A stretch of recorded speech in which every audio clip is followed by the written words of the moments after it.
अगर विश्व का राजनीतिक पटल में सबसे बड़े नौटंकीबाज का नाम लिया जाए, ड्रामेबाज का नाम लिया जाए, तो मुझे कहने में कतई हिचक नहीं है कि इसमें Oscar award goes to Kejriwal ji. आप बताइए किस प्रकार से आर्टिफिशियल इंटेलिजेंस में भी वो कुछ दिखा रहे थे, बाद में मालूम पड़ा थप्पड़ भी पड़ रहा है उनको उसमें। और उसी प्रकार आज जिस प्रकार की हिमाकत केजरीवाल जी ने की है, ये अक्षम्य है। अरविंद केजरीवाल जिन्होंने बांग्लादेशी और रोहिंग्याओं के साथ हमारे पूर्वांचल के बंधुओं को कंपेयर किया है।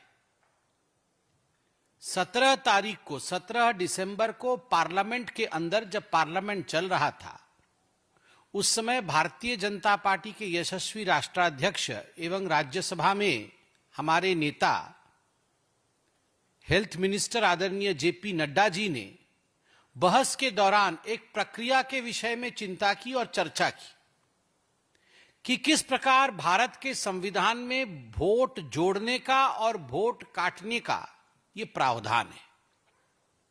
आप सभी जानते हैं कि इलेक्शन कमीशन ऑफ इंडिया जो संविधान के अंतर्गत काम करती है, उनका एक प्रावधान है कि किसी भी चुनाव से पहले कोई भी व्यक्ति जो वोटर है वो अपना नाम जुड़वा सकता है।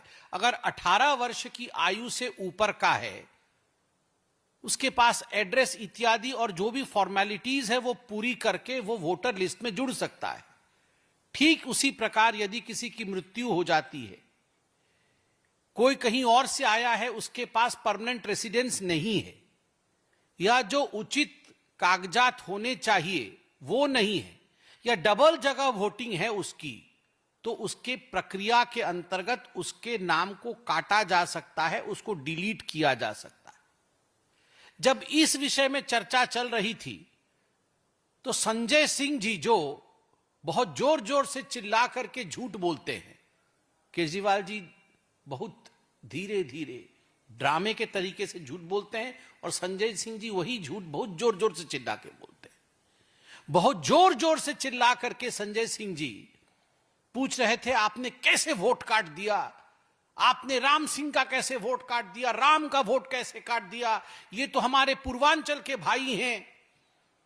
तो माननीय अध्यक्ष जी ने कहा, प्रक्रिया है, एक प्रक्रिया है जिसके अंतर्गत ये कार्यवाही होती है। उसके उत्तर में जो उत्तेजना संजय सिंह जी ने दिखाया और जिस प्रकार से उन्होंने पूर्वांचलियों को रोहिंग्या और बांग्लादेशियों के बराबर में लाके खड़ा किया है, ये छटपटाहट दिखाती है अरविंद केजरीवाल की। अरविंद केजरीवाल जानते हैं कि इस बार वो दिल्ली की चुनाव हार रहे हैं। अरविंद केजरीवाल जी जानते हैं कि शराब घोटाला जो उन्होंने किया है, जिसके कारण उन्हें जेल के सलाखों के पीछे रहना पड़ा, उसका खामियाजा उन्हें भुगतना पड़ेगा।